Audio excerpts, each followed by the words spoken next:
Hello and welcome to Dialogue. I'm Yang Rui, coming to you live from Beijing. Relations between the United States and Russia are reaching their coolest since the end of the Cold War. The two sides are taking polar opposite stands over Syria and who to blame for using chemical weapons. This rift follows earlier fallouts over Edward Snowden and President Obama's decision to cancel bilateral talks with President Putin ahead of the G20 summit in St. Petersburg later this week. Do the disagreements and indignant rhetoric between the US and Russia suggest the onset of a new Cold War? What are the implications of their differences over Syria? And will the issue overshadow the G20 summit? To discuss these questions, I'm joined in the studio by Mr. Ran Zongze, Vice President of China Institute of International Studies, and Mr. Andrew Fox, journalist and commentator. But before we get started, let's look at this background report. After careful deliberation, I have decided that the United States should take military action against Syrian regime targets. Earlier, the U.S. administration released an intelligence report concluding that Syrian President Bashar al-Assad's government had carried out a chemical weapons attack on August the 21st, killing, according to U.S. estimates, more than 1,400 people in the suburbs of Damascus. However, results from the UN Chemicals Weapons inspection could take 2 or 3 weeks, and the findings are limited to determining the use of chemical weapons and not who used them. But Obama is in no doubt who should be held to account. This would not be an open-ended intervention. We would not put boots on the ground. Instead, our action would be designed to be limited in duration and scope. But I'm confident we can hold the Assad regime accountable for their use of chemical weapons, deter this kind of behavior, and degrade their capacity to carry it out. Russian President Vladimir Putin has challenged the U.S. conclusions. He said it would be utter nonsense for the Syrian government to provoke opponents with such attacks. Let them present it to the UN inspectors and to the Security Council. Saying they have such evidence, but it is secret, is beyond criticism. It is disrespectful to the partners and participants of international activities. The evidence should be presented. If the evidence is not presented, then there is no evidence. He cautions Obama that as a Nobel Peace Laureate, he should remember the impact any U.S. attack would have on Syrian civilians. And that's why I've made a second decision. I will seek authorization for the use of force from the American people's representatives in Congress. Congress, however, doesn't meet until next Monday, leaving Obama under mounting pressure as he goes into the G20 summit in St. Petersburg on Thursday and Friday. Earlier, Obama cancelled a planned one-to-one meeting with Putin ahead of the summit amid tensions caused by Russia's refusal to extradite former U.S. intelligence whistleblower Edward Snowden. It remains to be seen how the world's leading nations approach the Syrian issue when they assemble in St. Petersburg, and whether Obama and Putin move even further apart. Welcome back.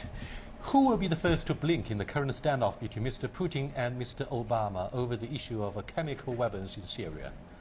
Well, certainly we have seen President Putin has challenged the United States, particularly President Obama, to provide any credible evidence of alleged chemical weapon use. So the point is, it seems the United States has made a prejudgment who is behind the use of the chemical weapons before any kind of outcome of the UN inspectors investigation team.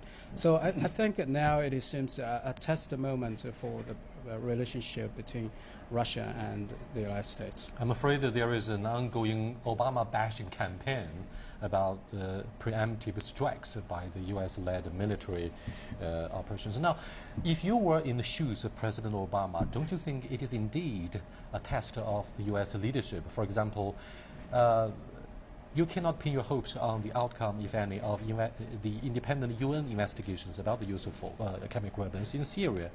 Can you?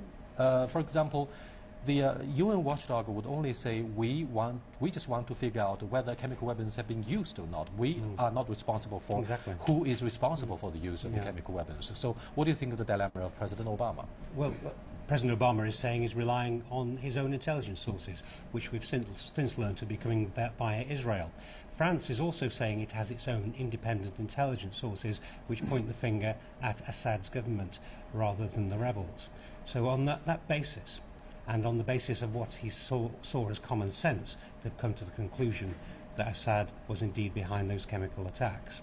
But I wonder if the U.S. government is still reflecting upon the mistakes that they made before the invasion of Iraq. For example, President Bush said intelligence reports show clearly that there are weapons of mass destruction in Iraq, and also Saddam Hussein did have solid links with Al-Qaeda, but both were proved wrong, non-existent, and yet the invasion took place. Absolutely. That was a very classical case, how credible intelligence information provided by the United States. Even the former Secretary of State, Colin Powell, provided all the video shoot and all the testimony to the Security Councils.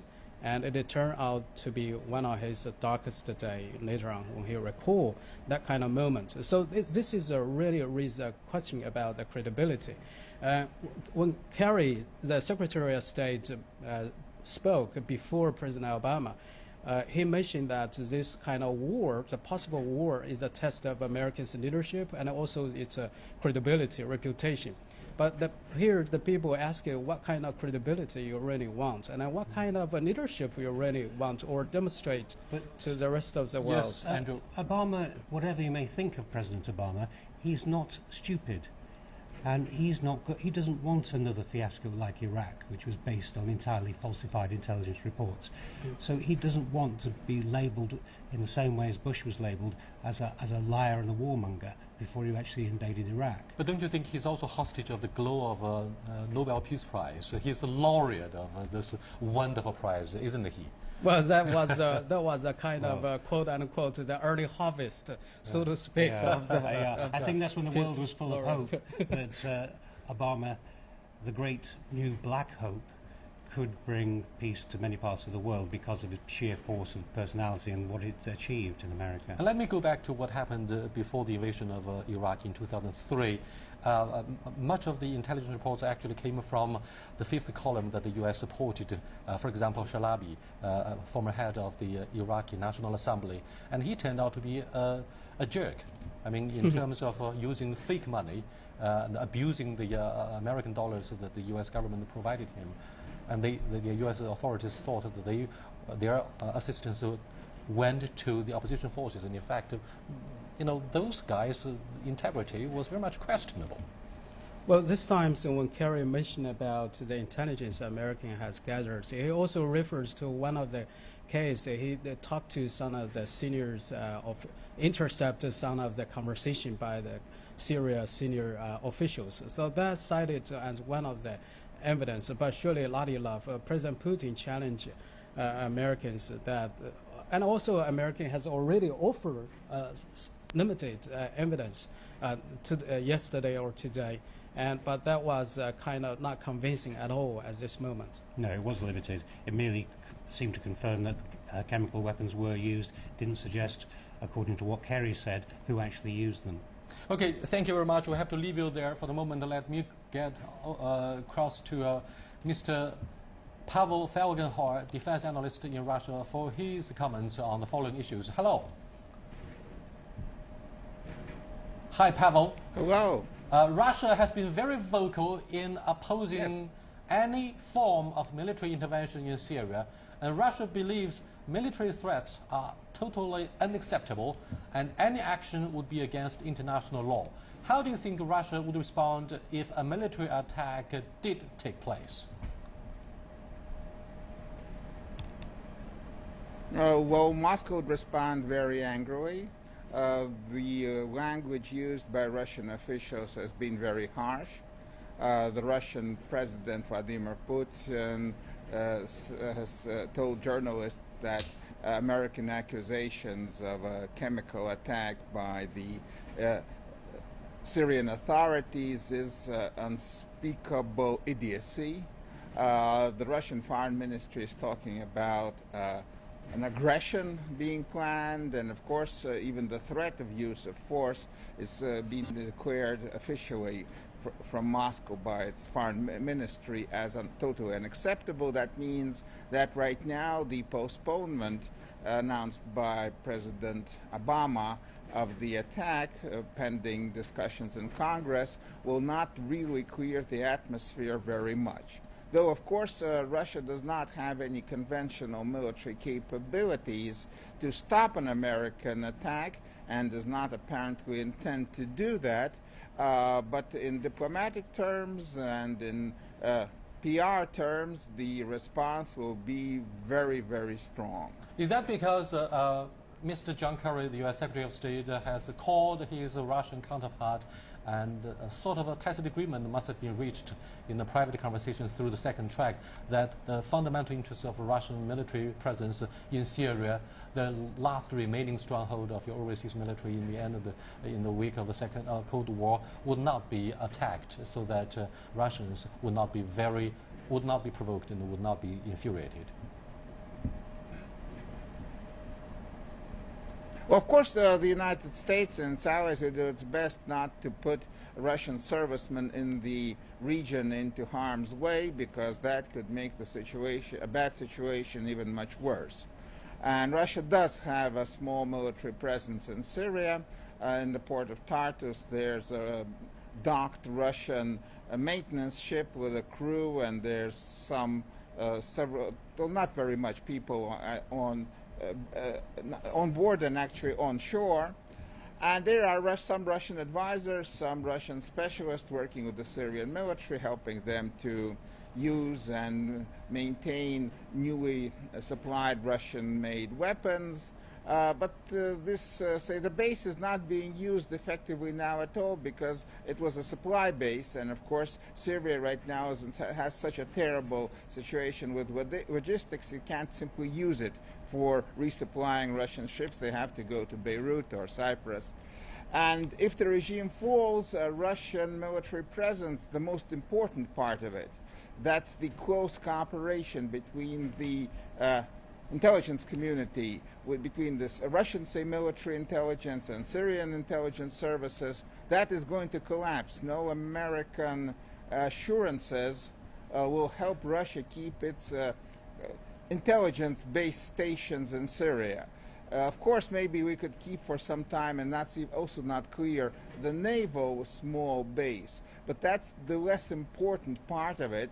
And so Russia is not taking right now any assurances on face value that we will continue to be in Syria. We understand that if the Assad regime falls, Russia loses Syria. Thank you very much for being with us. Welcome back to the Beijing studio here. Do you think President Obama is likely to use the G summit meeting in St. Petersburg as a platform to address the issue of Edward Snowden, and would say to his Russian counterpart, hello, may I have a private conversation with Mr. Edward Snowden, so that he would be honored to talk to his president, and I would give him the floor, I would give him the right to voice his concerns. What do you think of this possibility? Well, actually, two things. First of all, the G20 is the primary instrument for global economic governance. It's certainly not the kind of ideal place to talk about those security issues.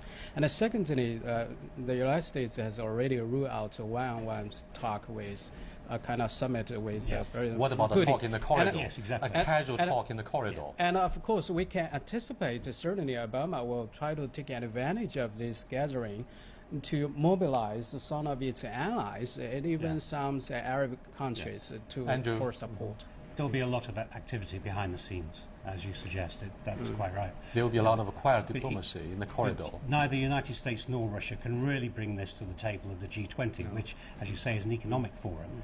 And it'd be wrong and unprecedented for it to do so. It's got enough on its plate, quite honestly, the G20 forum, without also having to sort out the mess in the Middle East and what's going to happen in Syria. The place to sort out these disputes is the United Nations, the United Nations Security Council, or, if necessary, and it's still an option, the United Nations Assembly.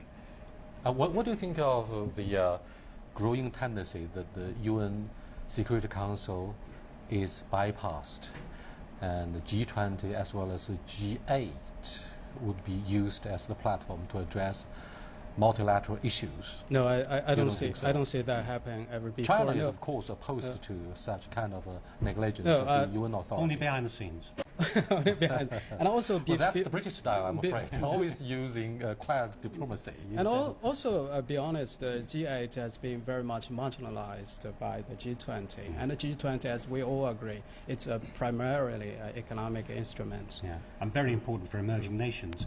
Those emerging nations don't want this summit to be hijacked by a talk of what's going to happen in Syria. Okay, thank you very much. There are, of course, many other more important issues than Edward Snowden or Syria for the G20 agenda. But you are watching Dialogue with Mr. Ren Zhongze and Mr. Andrew Fox. We'll be back in a short while. Welcome back. Mr. Ren, why do you think the Russian President, Mr. Putin, is so against the U.S., giving asylum to Mr. Edward Snowden, saying no on almost all the critical issues that the U.S. cares so much? Well, superficially, you have seen that the two sides has engaged. They're pretty at odds on many fronts, like the missile defense system, Syria issues, the Snowden case. But fundamentally, what I think the most important thing is Russia wanted gain the respect, the due respect from Americans. So that has been the President Putin and also his former predecessors has been done. Excuse me, there's a lot of understatement in your response to my question about due respect was not granted to Russia. Absolutely, particularly with the collapse of the Soviet Union, demise of the Cold War, the Russia all of a sudden turn out to be a kind of being treated like a second citizens in the world stage. Second-class citizen. Yeah, it used to be a superpower, you know. They can't say "niet" to American very often. And all of a sudden, so all this you have seen, the Russia is trying to fighting back. They're trying to gain a kind of due respect, equal treatment from the United States. And if we look at the Snowden case, when President Obama said, well, I'm not going to travel to Moscow to meet with Putin, but he will surely go to the St. Petersburg for G22. You know, the Russia response, what is that? They say, well, you should treat Russia equally and respectfully. So that is really they care most. I mean, as we heard from our contributor in Russia, Pavel, there's not a lot that Russia can do militarily to combat the United States, and whether you look upon it as its aggression or its peacekeeping or whatever, it's humanitarian action. There's not a lot that they can do to respond militarily. My question, they can do.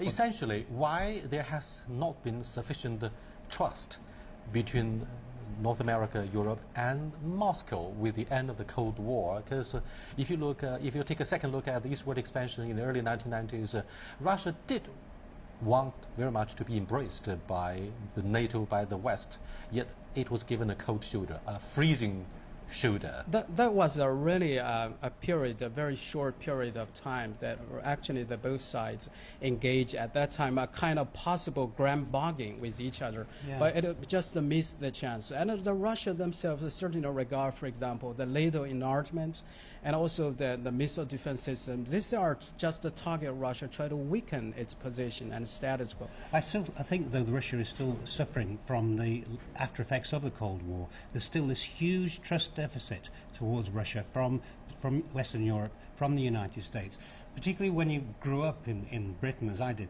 that fearing that a Russian bomb was going to drop on a military target near you. And videos being put out by the government or being prepared by the government to tell you where to get the body bags from. Well, you don't grow up through that and then instinctively want to trust the Russians afterwards. So there's still this psychological aftermath that's still going on, I think. To take a second look at why President Obama's reset policy failed in his first term, let's cross over to Mr. Richard Wade, the senior fellow with the Hudson Institute. Hello. Hello. Thank Hi, you. Richard. Oh, your voice is very weak from my earpiece here. In spite of the attempted resetting in U.S.-Russia relations since the beginning of the Obama administration, relations between the two countries have witnessed many twists and turns. Following the Edward Snowden's asylum and the strong disagreements over Syria, how would you describe the state of U.S.-Russia relations? I would describe them as being not as bad as they were even 5 years ago with the Russia-Georgia war, but not as good as they could and should be. So we're at a state where in most cases the countries pretty much just ignore each other. So Russia opposes U.S. acts in Syria, and the U.S. pretty much ignores that. The Americans oppose Russian actions in Georgia, and the Russians pretty much ignore that. And so we disagree on a lot of issues. We agree on some. But basically, neither country considers the relationship with the other its highest priority, at least in the sense that they'd be willing to change major policies to meet the other's concerns. Obama spoke to the American people in his address and said that any intervention in Syria would need to be backed by Congress. However, a vote can't be taken until it reconvenes on September the 9th. Is Obama having a second thoughts in a race against time? No, he presumably weighed these considerations when he made what was, by all, an unexpected decision. And the people argue why he's doing this. It could be that he's a lawyer by training. He served in the Senate, and he wants to follow what he considers to be proper constitutional principles. It could be that he knows he's not going to get much international support, so he wants to at least reaffirm domestic support. There are some who say that he hopes the Congress will vote against it, so then he doesn't have to intervene. But I consider that a very Machiavellian tactic that they probably are not using. The military strikes that President Obama orders will inevitably have some civilian casualties in Syria. And in that case, do you think the Oslo Nobel Peace Prize would reconsider the honor that they gave your president, Mr. Obama? No, they wouldn't. I don't think they've done that ever. I don't recall anyway. And no, they gave it to him very early on. I mean, some people say it just because he wasn't George Bush. But they say, well, we liked what he said. We want to encourage him to follow this route of promoting nuclear disarmament. And they really did stress the nuclear issue. They didn't talk about Afghanistan, didn't talk about drones. And the real focus was he has reaffirmed the U.S. commitment to eliminate nuclear weapons throughout the world, and they thought that would be a great contribution to peace. And so he has not backed away from that, and therefore he's still meeting their main criteria. Yes, indeed, he wowed the whole world with a smart rhetoric about nuclear disarmament before winning the Nobel Peace Prize. Thank you very much for being with us. So welcome back, gentlemen. Now, what do you think of his comments on President Obama when it comes to the Russian-U.S. relationship, the reset policy that failed in the first term of Obama's presidency? Well, he got a point, actually. I agree that when we talk about the trust deficit between the two, we should not also exaggerate, right? And even this time, when President Obama canceled his one-on-one meeting with Putin, but he also, the two sides did stage a kind of 2+2 meeting. The defense minister and the foreign ministers from the both sides that meet with each other.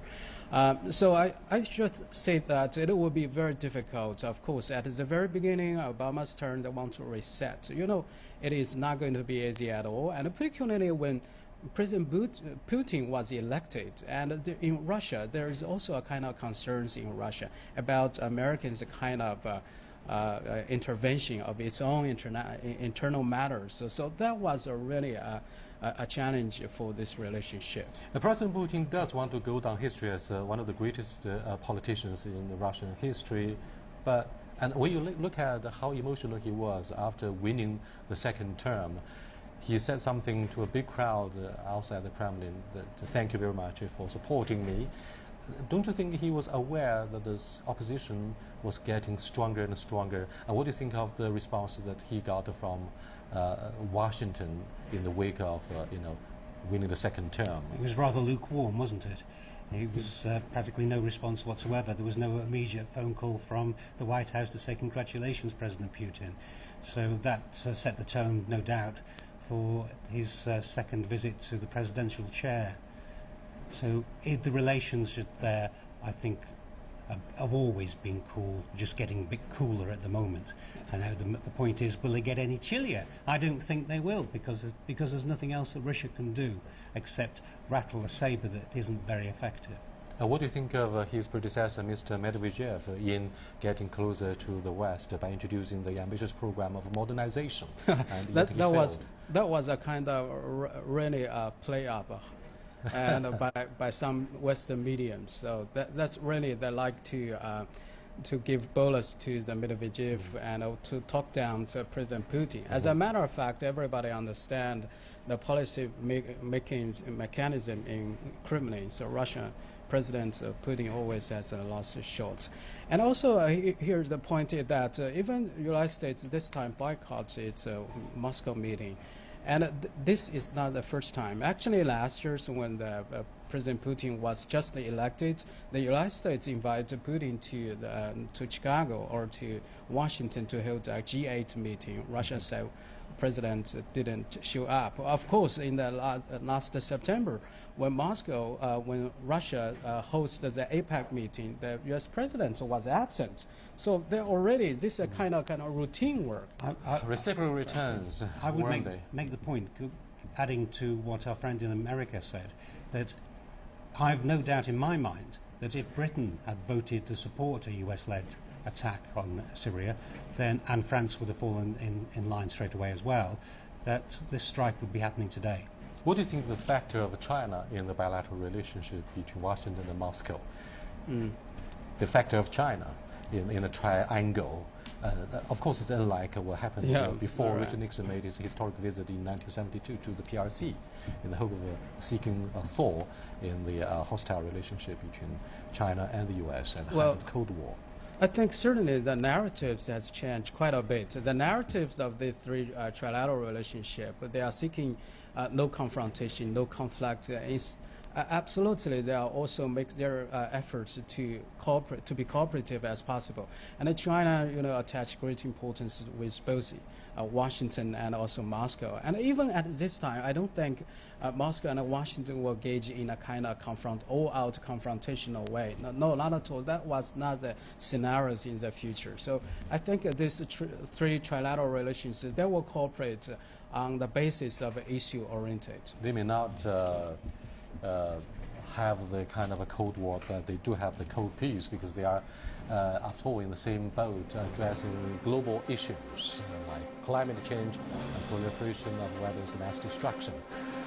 But with that, we come to the end of this additional dialogue. I'll see you next time. Goodbye.